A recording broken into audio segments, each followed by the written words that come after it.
Good morning champions. நம்ம கூட ஒரு எக்ஸலண்டான சிவில் இன்ஜினியர் இருக்காங்க, ஸ்வேதா. அவங்க என்னன்னா ஜியோ டெக்னிக்கல் இன்ஜினியரிங்ல இன்னைக்கு சேலஞ்ச் மீட் கேம் அப்படின்னு ஒரு கேம் விளையாடுறதுக்காக வந்திருக்காங்க. ஜியோ டெக்னிக்கல் இன்ஜினியரில் சமாத கான்செப்ட் எடுத்துட்டு அதை வந்து ஒரு ரெஃப்ரெஷ் பண்ணுற மாதிரி பண்ணுறது தான் வந்து சேலஞ்ச் மீட் கேம். நமக்கு நாமே சேலஞ்சை சொல்லிட்டு அந்த சேலஞ்சை வந்து ஃபுல்ஃபில் பண்ணுறது தான் சேலஞ்ச் மீட் கேம். ஸோ நம்ம ஸ்வேதா கிட்ட ஒரு கான்செப்டாக கேட்போம் ஜியோ டெக்னிக்கல் இன்ஜினியரிங் பற்றி. ஃபர்ஸ்ட் கொஸ்டின் என்னன்னா, soil which exhibit cohesion but the angle of shearing resistance is 0 or known as. என்னன்னா ஒரு சாயில வந்து cohesion இருக்கும், angle of shearing resistance வந்து இருக்காது அப்படின்னு சொல்றாங்க. அப்போ வந்து அது என்ன டைப் ஆஃப் சாயில் அப்படின்னு கேட்குறாங்க. அது என்னன்னா பியூர்லி cohesive சாயில் அப்படின்னு சொல்றோம்.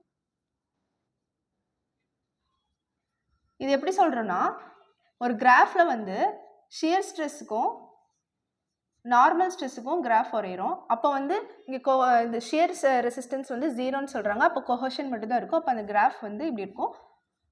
5-0னா தான் இந்த கிராஃப் வந்து இப்படி இருக்கும். அப்போ வந்து இது பியூர்லி கொஹசிவ் சாயில்னு சொல்கிறோம்.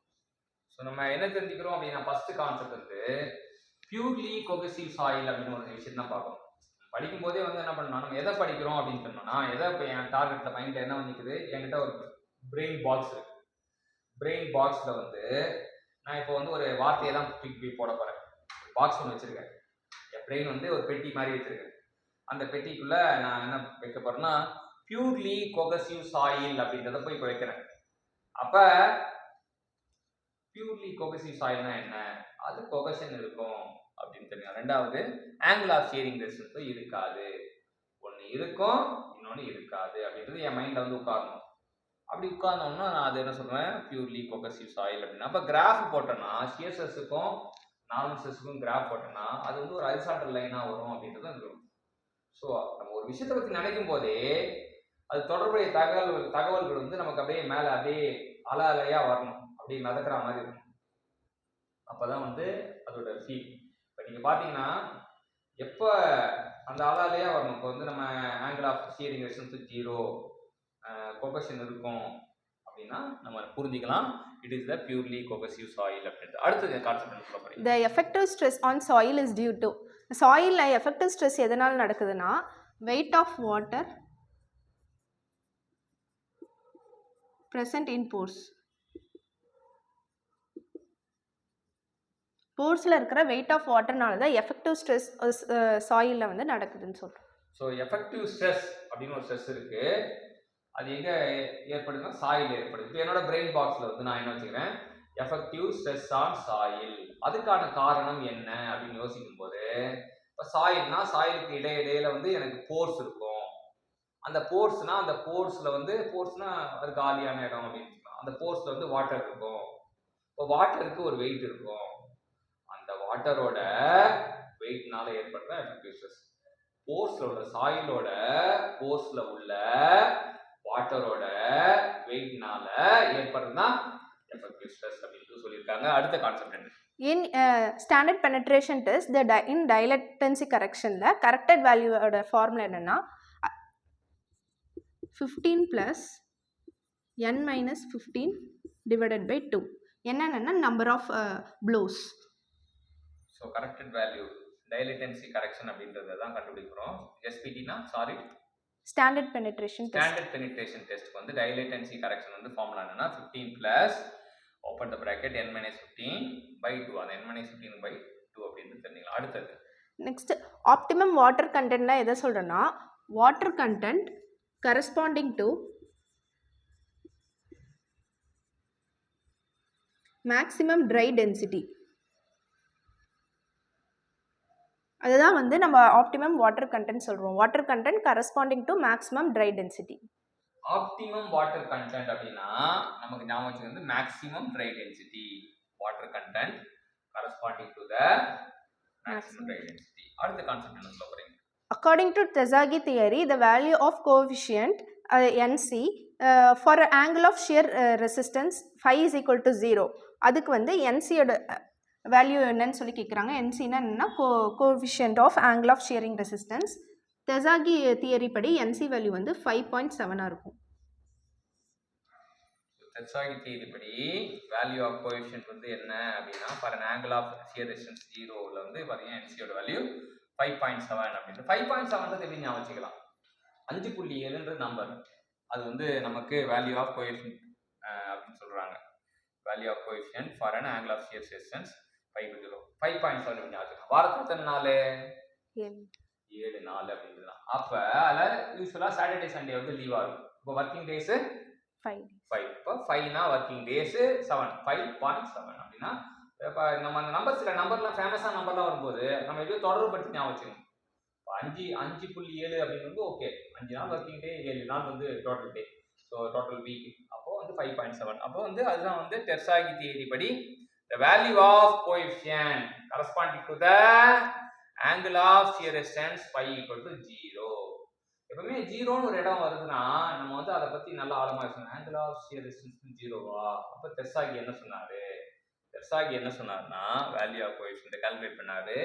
அவரு 5.7ன்னு தீர்ப்பு பண்ணாரு. வாரத்துல 5 நாள் ஒர்க்கிங் டே, 7 நாள் வீக் டே, மொத்தம் டோட்டல் டே அப்படின்றது நான் வச்சு சொன்னாரு. இதே வந்து இது டெர்சாகி தியரி. இது வந்து பிராண்டல்ஸ் தியரிக்கு வந்து என்சியோட வேல்யூ எப்படி இருக்கும்னா 5.14 இருக்கும். அது ஒரு வாரத்துல இது பண்ணா 2 வாரம், அது 7 பதிலா 14 போட்டிருக்காங்க, அவ்வளவுதான். இது வந்து பிராண்டல் தியரி படி. அடுத்த கான்செப்ட் என்ன பார்ப்போம். An excavation is to made in a saturated soft clay. Phi is equal to 0 with the vertical sides. What will be the maximum unsupported depth of vertical cut given that the cohesion intercept is equal to 30 kilonewton per meter cube and gamma is equal to 15 kilometer per meter square. என்னன்னா ஒரு saturated கிளேல வந்து vertical கட்டோட depth of vertical cut கேட்டிருக்காங்க. அதோட formula என்னன்னா h is equal to 4c into gamma into root of ka. இதான் வந்து ஃபார்முலா. நம்மளுக்கு வந்து கொஹஷன் வேல்யூ கொடுத்துருக்காங்க, காமா வேல்யூ கொடுத்துருக்காங்க, கே வேல்யூ கண்டுபிடிக்கணும். இதில் என்ன சாயில்னு கொடுத்துருக்காங்கன்னா சாஃப்ட் கிளேன்னு சொல்லியிருக்காங்க. அப்போ phi is equal to 0. Clay soft கிளேனா கொஹஷன் இருக்கும், பை இருக்காதுன்னு தெரியும். இப்போ வந்து இதை வச்சு நம்ம கே வேல்யூ கண்டுபிடிக்கலாம். கேஏன்னா என்னன்னா active earth pressure which is equal to 1 minus sin phi divided by 1 plus sin phi. இப்போ 5 வேல்யூ 0ன்னு தெரியும். அப்போ sin 0 வந்து 0, அப்போ 1 divided by 1. கேயோட வேல்யூ வந்து 1ன்னு நம்மளுக்கு தெரிஞ்சிருக்கு. இதில் சப்ஸ்டியூட் பண்ணலாம் கிவன் வேல்யூ வச்சு. 4 into c in 30 divided by gamma வந்து 15 into 1 போட்டோன்னா root 1. இப்போ 4 2s are 8 மீட்டர். இதான் வந்து height depth of vertical cut. Depth of vertical cut தான் கேட்டிருக்கேன். h equal to 4c by gamma into root of ka. ka ஓட value வந்து 1 plus sin pi, 1 minus sin pi divided by 1 plus sin pi. இங்கே soft கிளேனா இங்கே வந்து pi equal to 0னால அந்த pi equal to 0 போட்டால் ka equal to 1 வரும். So substitute பண்ணால் 8 metre கிடைக்குது. அடுத்து the ultimate bearing capacity for circular footing. Circular ஃபுட்டிங்க்கு வந்து அல்டிமேட் பியரிங் கெப்பாசிட்டி என்ன ஃபார்முலா என்னன்னு கேட்குறாங்க. அதுக்கு என்னென்னா 1.3 into CNC plus QNQ plus 0.3 B gamma N gamma.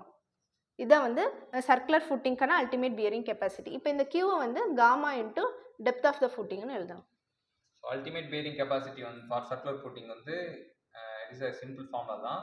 1.3 CNC plus QNQ plus 0.3 times of gamma B gamma N gamma B gamma N gamma அப்படின்னு சொல்றாங்க. அடுத்து நெக்ஸ்ட் செட்டில்மெண்ட்டோட ஃபார்முலா கேட்குறாங்க. இது ஃபர்ஸ்ட் வந்து டயக்ராம் கொடுத்துட்டு இதோட செட்டில்மெண்ட் ஃபார்முலா என்னன்னு கேட்குறாங்க.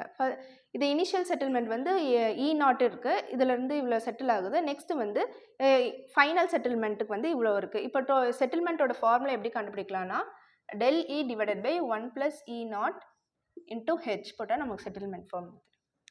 செட்டில்மெண்ட்டுக்கு வந்து del E divided by 1 plus E0 போட்டால் நமக்கு செட்டில்மெண்ட் ஃபார்முலா கிடைக்குது. அடுத்தது next compression index for undisturbed soil.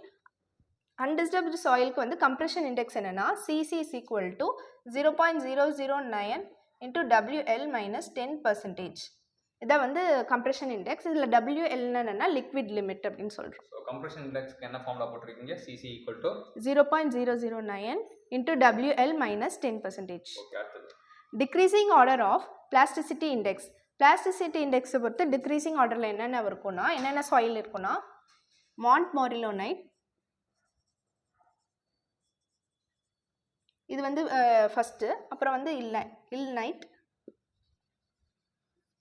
Next கயோலினைட். Decreasing ஆர்டர்னு பார்த்தோன்னா ஃபர்ஸ்ட் மான்ட்மார்லோனைட், அப்புறம் இல்லைட், அப்புறம் கையோலினைட். ஸோ இந்த மாதிரிலாம் வரும்போது நம்ம என்னன்னா ஒரு கோட் வேர்டு மாதிரி ஞாபகம் வச்சுக்கணும். ஸோ ஃபர்ஸ்ட் லெட்டர் மட்டும் இது பண்ணால் எம்ஐகே மைக் அப்படின்னு ஞாபகம் வருது இல்லை, மைக்னு வருது, அப்படி அந்த மாதிரி ஞாபகம் வச்சுக்கணும். அப்போ ஈஸியாக இருக்கும். எனக்கு என்ன பார்த்தோம் அப்படின்னா ஒரு 10 கான்செப்ட் ஜியோ டெக்னிக்கல் இன்ஜினியரிங்கில் 10 கான்செப்ட் வந்து ஒவ்வொரு கான்செப்டும் நல்ல கிளாரிட்டியோட எக்ஸ்பிளைன் பண்ண சேர்த்தாக்க நம்ம கண்டிப்பாக தேங்க்யூ சொல்லணும். தேங்க்யூ.